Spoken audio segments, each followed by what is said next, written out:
Hi, good afternoon. Koikimediaoduduwa closer to your doorstep. Petition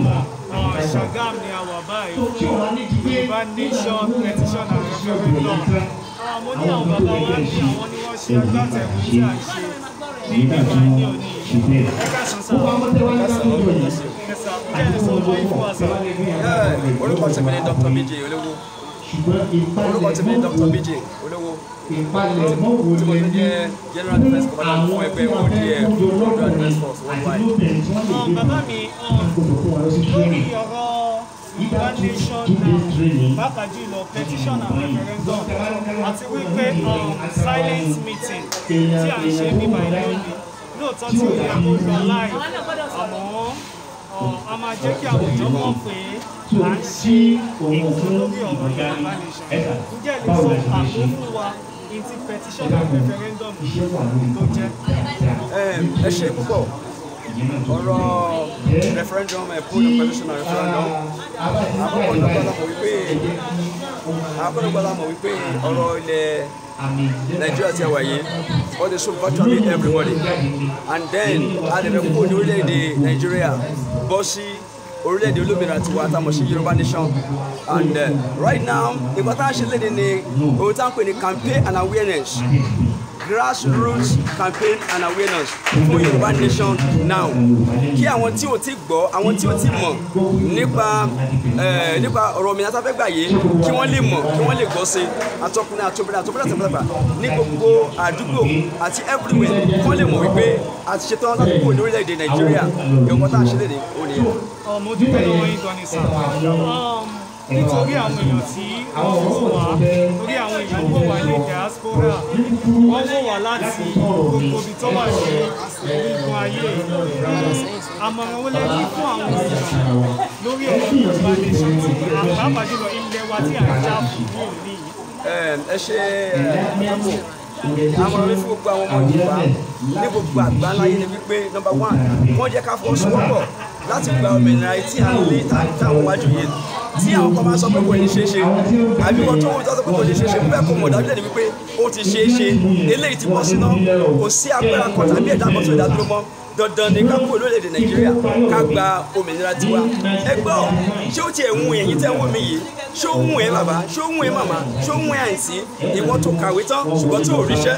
ìwọ tó bí ọmọ tó tọmọ tán tọmọ lọ sí ìwé ó ṣe tán kò ríṣẹ́ ṣé ó wù yín bẹ́ẹ̀ àbí ṣé ó wù yín bí àwọn ẹ̀yà kan bí wọ́n ṣe pa wá ní ìpakúpa ṣé ó wù yín bẹ́ẹ̀ ìdí rèé tó fi yẹ kí èmi àti ẹ̀yin ká fi wọ́n sowọ́pọ̀ láti kúrò ní orílẹ̀-èdè Nàìjíríà ká gba òmìnira wa ìyẹn Yoruba Nation. So this is the reason why we are here today. Mo dúpẹ́ lọ́wọ́ yín gan-an sí lẹ́ẹ̀kan sí i a tó gbé ẹni tí a tó máa bèrè lọ́wọ́ wa jẹ́bi sọ orúkọ yín fún wa àti ìgbà tí ẹ̀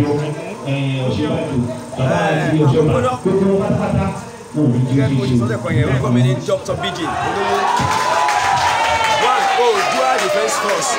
General Defence Commandant ìyẹn bẹ́ẹ̀ ẹlẹ́kẹ̀ẹ́ kó sì bí agbátẹrù ètò Yoruba Nation now tí a ṣe lọ́wọ́lọ́wọ́ yìí ní Ogun State yìí ìlú Ìṣàgámù la wà yìí tí a fi ṣe program náà tí a tún jẹ́ olùdásílẹ̀ ìṣọ̀kan ọmọ Oòduà Vanguard both on Facebook and WhatsApp tó sì káàkiri gbogbo ilẹ̀ káàárọ̀ òjìrì ní Kogi àti Kwara local government and states as well as Central. Ó ṣe rí nìyẹn. Mo dúpẹ́ lọ́wọ́ yín gan-an sá ẹ ṣe pé àsìkò tí ẹ fún wa a fẹ́ gbé èèyàn tó kù náà a fẹ́ gbé wá sójú ẹ ṣe thank you very much.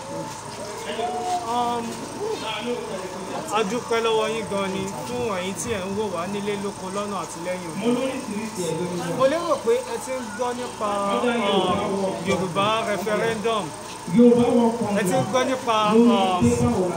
Oòduà Defence Force. Àfẹ́ kó jẹ́ káyìí fún yín mo dẹ̀ fẹ́ gbé èèyàn kan wá sójú ìran kí ẹ lè mọ bí wọ́n ṣe dírẹ́sì ní ìrọ̀lẹ́ ìgbà tí èmi lọ rí wọn inú mi dùn gan ni wọ́n kit bí àwọn èèyàn wà ní ọ̀mà gbé èèyàn kan náà wá fún ìṣẹ́jú kan kí ẹ fi lè rí brọ́dà mi ẹ máa bọ̀ lójú. Àwọn Oòduà Defence Force àwọn ni ẹ̀ ń rí yìí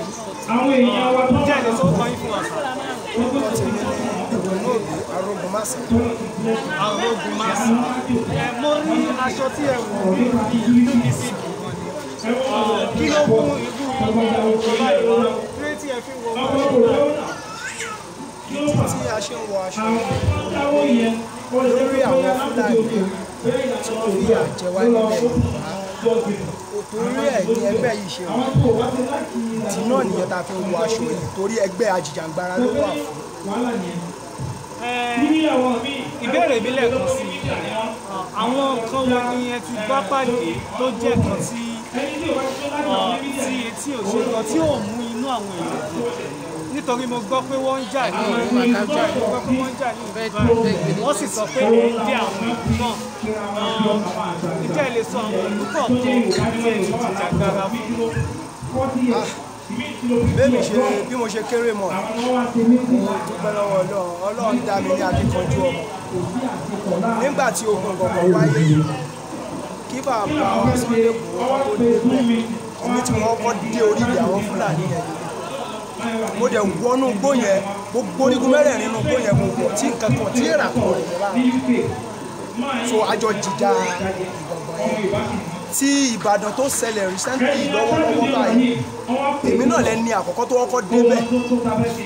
tí mo kọ́ àwọn boys láti lọ face àwọn sign so lọ́jọ́ náà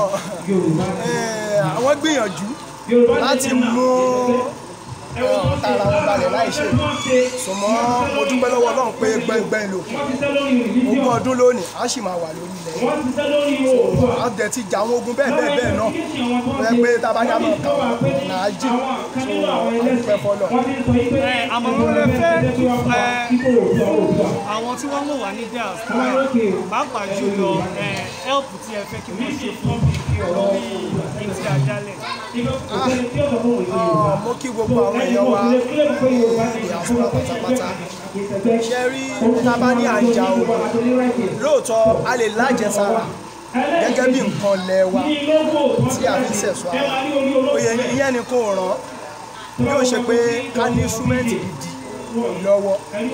tí a bá ní instrument àtẹ́nìtà tó bá pè wá pé bí báyìí o nǹkan báyìí o ẹ̀rù ò ní bá wà láti lò tó rámọ̀ bá àgàn ṣe kí ni akórinṣẹ́ dání bọ́ tí ò bá ti sí irinṣẹ́ ẹ mọ̀ ẹ tó wù láti lọ sójú ogun gan tí ò sí nǹkan kan lọ́wọ́ rẹ̀ ẹ mọ̀ kó wá máa fẹ̀yìn rìn ní bọ́ tí irinṣẹ́ bá wà òun ká ní boldness láti sọ pé òkè ó yá ẹ̀rìn sọ síbẹ̀ so abẹ́ òkú àwọn èèyàn wa tó wà ní diaspora pátápátá kán ṣàánú wa kán wà lọ́wọ́ kán fún wa ní àwọn nǹkan jagun tí ó jẹ́ irinṣẹ́ láti lò fún wa Ọlọ́run á dẹ̀ máa ràn wọ́n lọ́wọ́ gbogbo ibi tó bá ti mú owó náà àpò náà ò ní gbẹ lápá lọ́wọ́ Ọlọ́run àbúdí nítorókun àbúdí ní ọlọ́sà Ọlọ́run máa pèsè fún wọn. a máa pe àwọn tí wọ́n kù báyìí ẹ tí wò wá náà a fẹ́ gbé àwọn èèyàn tó ti kù wá sí ojú ìran wọ́n sì lè Koikimediaoduduwa closer to your láti àṣìkò báyìí bàbá lọ. Yoruba Nation now, Petition and Redferendum. À ń gbìmọ̀ràn bí a ṣe máa gbé link petition àti gbogbo ẹ̀ jáde kí àwọn èèyàn wa kí wọ́n lè kó sign. Ẹ máa bára fún wa. Ìdí tí wọ́n fi pé Dr. Bídí olóògùn fi ṣojú ìrìn sí ọ̀kan nínú àwọn still on Koikimedia, bringing the world close to your doorstep. Actually, let me interview and see. Dr. BJ, Dr. BJ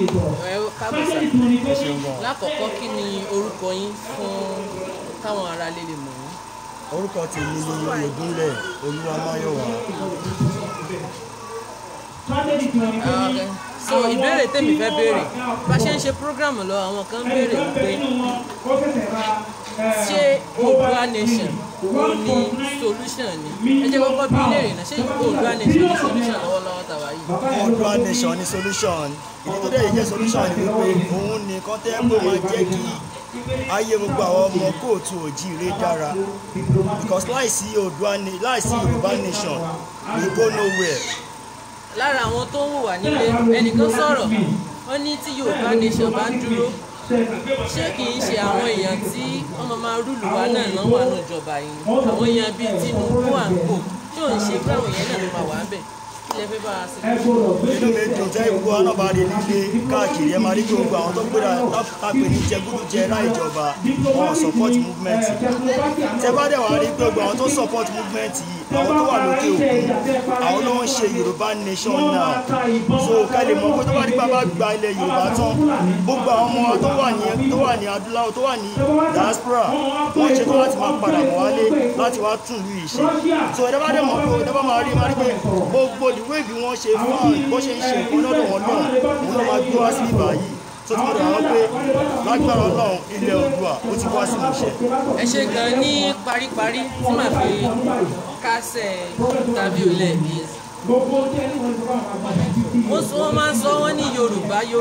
ẹjọ́ wa ti pọ̀ jù ìgbà ọ̀la fẹ́ bẹ̀rẹ̀ action pé action speak louder than voice àgbọ̀ táwọn Biafra wọ́n ti bẹ̀rẹ̀ fi orin wọn sí kí lẹ́tọ̀ kí Yorùbá nílẹ̀ láwọn náà láti bẹ̀rẹ̀ action sí wọn sọ àbẹjọ́ là máa rò. inú mi dùn pé àsìkò ti tó tẹ bá dẹ̀ ti rí pé bọ́dà mi kan ṣe kúrò ìgbà yìí tí wọ́n wà ní ODF so àwọn yẹn gangan pẹ̀lú ọ̀dọ́ security dẹ̀ pa Yorùbá nìkan gbogbo àwọn ọ̀dẹ́kùn yẹn ṣe kí wọ́n ṣe kí ni o àwọn yẹn fún ìjọba ní ìbọn àwọn ODF àwọn ọ̀dọ́ security dẹ̀ pa Yorùbá yóò ṣe máa dìde lábẹ́ àwọn Yorùbá àwọn ogun ọ̀dẹ̀ ti ń ṣiṣẹ́ ẹ bá ti ń rí ẹ̀rọ pé Yorùbá àkọ́kọ́ ń pariwo rárá tábà tí nǹkan tábà nípa fẹ́ ṣe a máa ṣe lábẹ́lẹ̀ ní tẹ́gbẹ́ ṣẹ́rẹ̀ ní ọkàn fà ṣògùn ilé òun sọ̀rọ̀ ẹnu rárá tí wọ́n sì pé ẹ̀ ń ṣiṣẹ́ lábẹ́lẹ̀. à ń ṣiṣẹ́ gidigidi tirelessly. àbí ẹ̀ ń gbowó lọ́wọ́ àwọn olóṣèlú. rárá àgbowó Ọlọ́run rẹ̀ ní jẹ́ wọ́n ní bọ́mọ̀ sọ fún pé Oòduà àgbéwà kò ní bí ọ̀dàlẹ̀ ọmọ Yorùbá tó bá ní kò fẹ́ jà fún òmìnira kò ní ẹ́fà sílẹ̀ owó àwọn òṣèlú torókó mọ̀ pé àwọn ọlọ́mọ padà tó wá da movement yẹn fún ìgbà òde ṣẹlẹ̀ ìgbà. àdúrà wo lẹ wá ní fáwọn ọ̀dàlẹ̀ Yorùbá. ó gba àwọn ọ̀dàlẹ̀ Yorùbá ó gba àwọn ọmọ àlè Yorùbá tẹ́ni pé ẹ̀ ní fọwọ́ sí ìkọ́tà ń ṣe wọn lágbára Ọlọ́run gan máa fẹ́ jẹ́ ìwé ẹ̀yìn lágbára tọmọtọmọ tayátayá àfi tẹ́ bá dìde sílẹ̀ Yorùbá nation láti gbé òmìnira tó pé àwọn èèyàn wọ́n kú lójoojúmọ́ ẹ̀rẹ̀ gbé mílíọ̀nù gbé bílíọ̀nù sílé nítorí pé yàgbé ẹ̀fẹ́ kà pé fún 2023 election Ọlọ́run ní fún ìṣe lágbára náà come up 2023 no election ọmọ Yorùbá tó bá padà lọ sọ́gbọ̀n fẹ́ lọ dìbò ara ọmọ sọ́gbà gbogbo ọmọ sọ nìyẹn lẹ́ẹ̀kan sí gómìnà Oyègúnlẹ̀ ló ọmọ Yorùbá ní ẹgbọ̀n ní mọ́sí òmìnira ìṣe. Still on Koikimidia bringing the work closer to your doorstep. Bàbá wa yín náà sọ ọ́ bàbá wa ẹjọ́ ẹ bá wa sọ orúkọ yín ibi tá a wà kí la wá ṣe ń bíbí ìlú. tó adúgbò lọ́dọ̀ ọlọ́pàá wa ọba tó ní kádájọ́ fún ìlú náà pé orúkọ mi ní S Lawal ọ̀nàmẹ́sẹ̀ tí gbogbo ayé mọ̀ sí ọmọ Yorùbá a wá láti wá fún ìlọsíwájú ilẹ̀ Yorùbá ìtẹ̀síwájú ọmọ Odùduwà ìlànà tí à ń pè ní Yorùbá nation is now tí a sì mọ̀ pé pẹ̀lú àṣẹ náà ọba àwọn ìdílé ojú ọba tí ó sì lè wù ú ẹni tó bá wá ní Yorùbá nation yẹn kò ní dìde àbá ní rí gbà onígbò àwọn wà ní olé lọ́mọ tó mẹ́lẹ̀ lọ́mọ tó mẹ́lẹ̀ káwé alápàtẹ́sẹ̀ rẹ̀ yọ wọlé bí adìẹ sábà tí wọ́n mú gbà mí adájọ́ lọ. tó bàbá wa mo rí ìmúra yín ìmúra ẹ̀sìn lẹ́mú wá síbi yẹn ṣé ẹ̀sìn ní ká má jà fún òmìnira ara wa ni àbí. ṣé rí èmi ọmọ tí máa ń ṣe àwọn adarí ẹ̀sìn kọ̀ọ̀kan wa o torí pé àkọ́kọ́ ni pé ìkọ́kọ́ lọ sínú Bíbélì Jesus Christ sọ fáwọn ọmọlẹ́yìn rẹ̀ pé ẹ ta nǹkan ní eyín ẹ fi ra ẹ̀dá ẹ̀dá àkókò lẹ́mìí dá sí. ànábì ọmọ sàlá táwa tẹ̀lé tá a gbàgbọ́ fún ó sì jẹ́ kó yé wọn wípé lórí dúkìá rẹ o àbí lórí dúkìá bàbá rẹ o àbí lórí dúkìá lù rẹ o tí ẹ̀mí ẹ̀ bá bọ́lé bẹ̀ lórí àjẹ́nà lọ́wọ́ ẹ wá dàpọ̀ ṣé ẹ̀sìn wá papọ̀ mọ́ dúkìá ilẹ̀ bàbá tèmi ẹ̀sìn dádúró dúkìá ilẹ̀ bàbá mi dádúró èmi sì kiri káàkiri dáadáa wúrí àrẹ mi mo rí káàkiri dáadáa mo rí ọ̀pọ̀lọpọ̀ kọ́tà àṣọ wà lẹ̀ Nàìjíríà yìí bàbá nílẹ̀ yìí báyìí tí wọ́n gbé àwọn lágbàwá gangan wọn kì í sọmọ wọn. so bàbá wa ìbéèrè mo fẹ́ béèrè pé kí ló dé tí ẹbí fẹ́ Yorùbá nation yìí gangan. ọ̀rọ̀ Ànábì wọn mo tẹ̀lé Ànábì ní ká fẹ́ràn ìlú wa ó ní ìyá ní fẹ́ràn ìlú tí ẹ ti bàbá mi tí ẹ ti bíyà mi tí ẹ ti wá bẹ̀ mí náà bẹ̀bí ẹ̀ tí wọ́n wá bí àwọn ọmọ síbẹ̀ tí wàá ní nífẹ̀ẹ́ rẹ̀ àpò nífẹ̀ẹ́ ilẹ̀ Yorùbá pọ̀ mo nífẹ̀ẹ́ ilẹ̀ Yorùbá pọ̀. Mo tún wá fẹ́ béèrè ìbéèrè yìí ṣé àwọn èèyàn sọ pé tí Odùduwà bá gba òmìnira tá a jẹ́ Yorùbá nation ṣé ẹ̀rù ọba yín bóyá ẹ̀sìn àbáláyé kan wá superior sí gbogbo oríṣi ẹ̀sìn ẹ má jẹ́ atara wa jẹ́ káyọ̀ sọ̀rọ̀ fúnra wa ìgbọ́nà ọba gangan sọ láàrin ọ̀rọ̀ rẹ̀ kí pẹ́ẹ́sì Muhammad tí wọ́n máa jẹ́ ti gbogbo aláyé ilé wípé lóòótọ́ ti lẹ̀kọ́ kéré mọ́ kéèyàn sọ pé kẹ́kẹ́ sọ́kùnrin àbá kò tó gbogbo ẹ̀ náà kásùpọ̀ ṣe é rí ẹ̀sìn ọ̀dádúró ìgbà òmìnira Yorùbá ọ̀dádúró ilẹ̀ Yorùbá ò ní nǹkan kan ṣe pẹ̀lẹ́ sí tó ń sìn ìgbà ọ̀mẹ́ta fẹ́ gbà òdìsíkèjì ẹ̀sìn tó bá ń sè nítorí wọn bá rí ọmọ ẹ̀sìn ṣe bó wà tó lọ́yọ̀ jí eyín rẹ̀ nítorí báyìí ṣe ń sẹ́ lọ́pàá pàdé ló sàárè ìpínlẹ̀ yìí òbá fẹ́ gbà yìí alábẹ́pò lápẹ́ Nàìjíríà èmi tèmi o àtìrán mi àpá mi tèmi àwọn òjìríyà mọ́ o àwọn ọ̀bá ìyá lọ́mọ ti wa ó kó Nàìjíríà ti máa ń bí mi nígbà tí ń lọ níṣẹ́ inú máa ń bí mi ní ìjẹ́ tí yẹ̀yẹ́ jẹ́ bàbá wa ẹ ṣe gan bàbá wa àbí tó bá di 2023 àbẹ́yìn máa dìbò. àdá àbúgbò ayé ìbò rẹ̀ da ìdá tí ń dìbò tí ń bá ní nǹkan tó mo ti ń dìbò wọ́n ní ìsìn báyìí ní ìsìn ìmọ̀ ká bíi 35 years tí mo ti ń dìbò wọ́n báyìí ẹ̀sẹ̀ wọn ní ẹ̀sẹ̀ fún ayélujára rí lára wọn. ẹ ṣe gan lórúkọ yín. gbogbo àwọn ẹ̀dá wá Nàìjíríà jẹ́pọ̀lá ní wá tí àwọn jẹ́pọ̀lá nílẹ̀ Yorùbá arọ́pàdà ní àwọn ẹ̀kẹ́ ìmọ̀lá pẹ̀lú àṣẹ Ọlọ́run bá. níparí kí lórúkọ nílẹ̀ kan sí orúkọ mi ní ẹ̀sìnà wà ọ̀làdẹ̀sẹ̀ ọmọ Yorùbá a wà ní SAGAMU níbi tí a ti kóra wa jọ lórí Yorùbá nation is now tí àwọn àgbààgbà sankosanko ọmọ Yorùbá àwọn anyẹ́dá tó ti ń dá lẹ́nu láti fọ ìdánilẹ́kọ̀ọ́ lọ́nà tí a ní gbé gbà àwọn ọ̀bẹ̀rù ẹ̀rù òsì gbà wá ọjọ́ kẹlá ọ̀rẹ́ tí wọ́n bá kó ìjà lórí Yorùbá gbòmìnira o.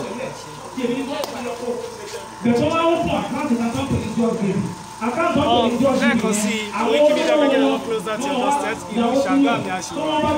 àwọn èèyàn máa ń pè é wípé tí Yorùbá bá dá dúró nǹkan wo la ní tàbí ilẹ̀ wo la ní investment wo la ní nílà ní tàbí ìdádúró fẹ́ sọ fún ipò pọ̀ ọ̀pọ̀lọpọ̀ nǹkan ó wà tí Ọlọ́run fi fún wa nílẹ̀ Yorùbá a nílẹ̀ tó ṣe gbìn èso lóríṣiríṣi a ní àwọn centers kan tó yẹ pé tí a bá fi owó tá a bá fi establish ẹ̀ níta fi ń travel lọ sí òkè òkun àwọn ọbẹ̀ yẹn wá máa wá sí ìgbà ìwá wá máa wá so a máa mú àwọn èèyàn náà wá sí broadcast lẹ́ẹ̀kan sí Yorùbá nation la fẹ́ kò sí ọ̀rọ̀ ẹ̀sìn bẹ́ẹ̀ kò sọ̀rọ̀ ọ̀jà bẹ́ẹ̀ Yorùbá nation la fẹ́ ẹ máa tẹ̀wọ́ àwọn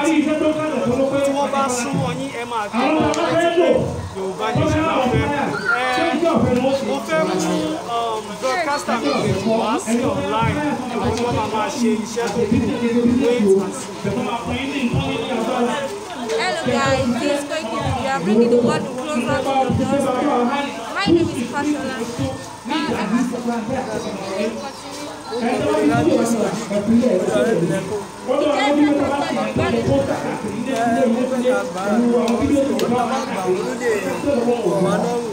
gẹ́gẹ́ bí ayé bọ́ ní ìwọ̀sáyọ̀ bàbá wọn fáwọn bá tẹ̀lé àwọn lọ́wọ́ tó bá sọ pé Yorùbá nation the glory of Africa ìkọ́ta jẹ́ glory of Africa ní pé ayé ọ̀ bàbá wọn lọ́wọ́ owó kòkó tí wọ́n bá wà tó ti ṣe èkó wọ́n fi ṣe ọkọ̀ tẹlifíṣàn wọn fẹ́ Áfíríkà rédíò àkọ́kọ́ ní Áfíríkà Yorùbá ló ní owó tó ń pàdé Yorùbá ló fi ṣe àwọn ọkọ̀ yẹn tábàdà dúró ìfọwọ́sọ kò ní jẹ́ òfìsà tó máa kọ̀ máa ẹ̀ẹ́dì wa àwọn ẹ̀yà tó ń jẹ́ nílé bàbá wa ó ti pọ̀ jù mo fẹ́ ká gbọ́ mi. Ẹ jẹ́ sẹ́lẹ̀ bá wa ṣàlàyé fún ọ̀rẹ́ alẹ́ nǹkan tí wọ́n lè láti nípa Yorùbá nation tí wọ́n máa kó láti dá nípa tábàdì ìgbàlẹ̀ bàbá wa. Ókè àwọn láwọn ọkọ tí mo lè jẹ́ kó tó lè wọ lórí ìwé táwa wò aláwọ̀kọ́ bẹ̀ àwọn ẹlòmíì máa ní pé tí wọ́n bá pín ní ìsìn àwọn onílé wọn ní bàtà wọn ní wọn ní ṣe kí nìkan tí wọ́n bá pín àwọn náà máa import ọjà wọlé ni ìwọ́n ta bá ní bí atẹ́wà lọ́rùn kò sí mọ́ Fúlàní wá ń pa wá mọ́lé ní ìsìn táwọn fẹ́ lọ lóyìnbó a máa gbàwé a lè lọ gbà burúkú lọ kò sọ́mọ Yorùbá tó máa lọ pààyàn nílẹ̀ Haúsá náà but tí a bá pé tó bá dá dúró àǹfààní wà bẹ́ẹ̀ lóríṣiríṣi àwọn ọmọ Yorùbá tó wà nínú òyìnbó wọn wá dá iléeṣẹ́ lẹ̀ everybody wá ríṣẹ́ ṣe fún àpẹẹrẹ wo ní òkè ògùn náà nínú gbọ̀ngàn tí ẹni ẹ lò 25 years ní Germany tó dẹ̀ wá sílé tí wọ́n pa mo tó bá kú àwọn èèyàn yẹn sì wọ́n pa wọ́n tí wọ́n dá iléeṣẹ́ lẹ̀ bíbá ẹ̀ ìrọ̀rùn amadé bá wa àlọ́ máa ṣe irú China ẹ̀rí India iṣẹ́ 750 per day gbogbo yẹn ò ní máa ṣẹlẹ̀ mọ́ so that kọ́tà ní ó tó wá jẹ ọmọ tẹ́lẹ̀ Yorùbá kò sí kọ́tọ́gbìn ilẹ̀ Yorùbá tí kò wù á ní epo á ní gold but àwọn ọkàn yẹn àwọn ọkàn ni wọ́n tẹ̀ bàlẹ̀ lórí ẹ wo nípa COVID-19 wọ́n pín bá gẹ̀rẹ́sì wọn sá wọn pín bíbà wọ́n tún ní ọ́fíṣẹ́dì owó sínú àkáǹtì àwọn awúsẹ́ náà lọ́dún tó náà ló pọ̀ jù lókè pé owó yìí ẹ má pín torí ọ̀pọ̀lọpọ̀ àwọn ohun ọ̀kà lọ́kọ́ máa fi káàdì bẹ̀rẹ̀ káàdì wọn kó ẹ̀ nílẹ̀ Yorùbá wọn ní ilẹ̀ Haúsá nìkan nìyà tí ń jẹ wọ́n jù wọ́n à ń ṣiṣẹ́ à ń jẹun pépè lérí àwọn ó ti sùn wọ́n gé káwọn ọmọ Yorùbá ká ṣe ọpọlọ wálẹ̀ àwọn tá a ní lọ sábùjá wọn ò rí tiwa rò. ọlọ́pàá ní adúláwọ̀ púpọ̀ so Yoruba nation now this Koikimediaoduduwa bring the broadcast to your doorstep.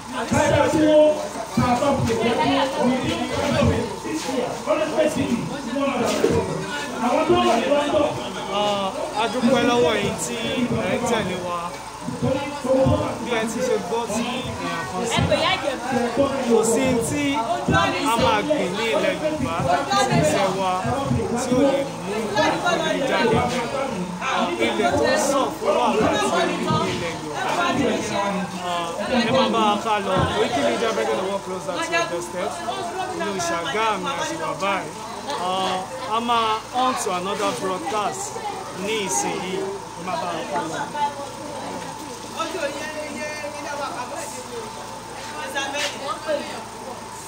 This Koikimediaoduduwa bringing the world closer.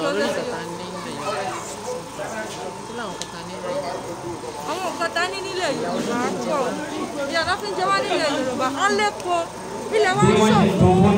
wàrà àti oyin Ọlọ́run kẹwàá nílẹ̀ Adúláwọ̀ ẹ jẹ́ ká méjì àwọn nǹkan tá ní for example now akàwé àwọn Yorùbá akàwé kan ẹ̀yin ẹ̀gbọ́n ní Ìgbò ṣì ń bọ̀ àwọn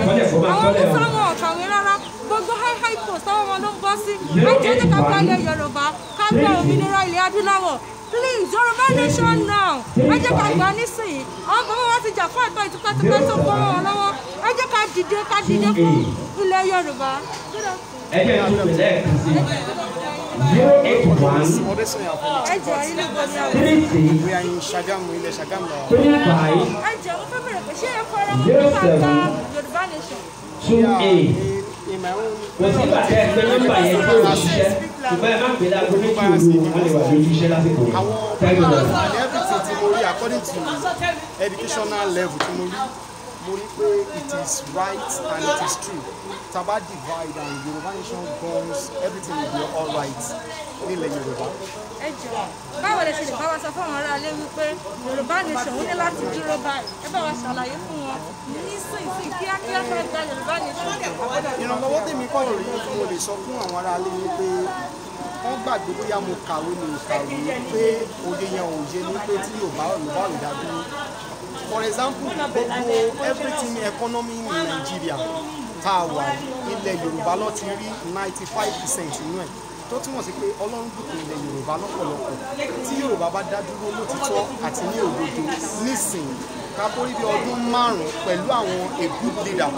tá a ní lọ́wọ́lọ́wọ́ báyìí a good follower Dubai will be at the back of ilẹ̀ Yorùbá nation that is because of àwọn Dubai gẹ́gẹ́ bí #1 beautiful state in the world. Ẹ jọ̀ọ́ ẹ bá wa sọ fún àwọn aráalé pé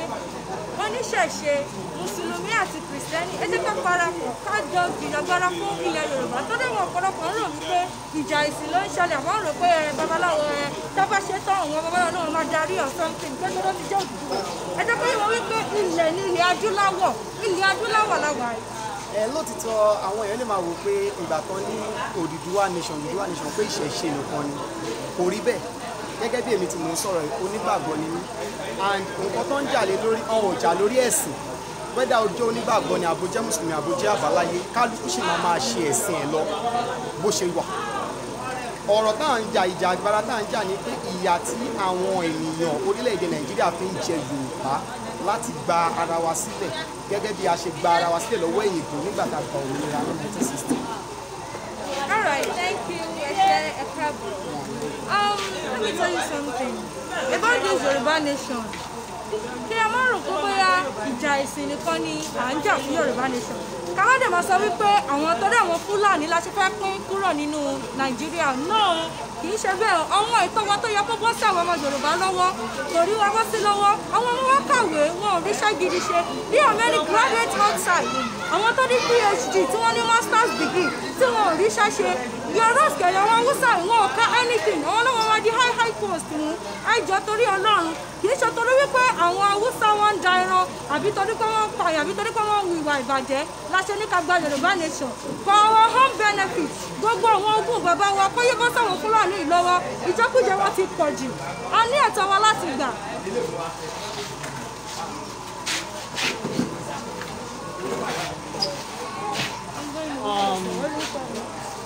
A dúpẹ́ lọ́wọ́ ẹ̀yin tí ẹ̀ ń wò wá káàkiri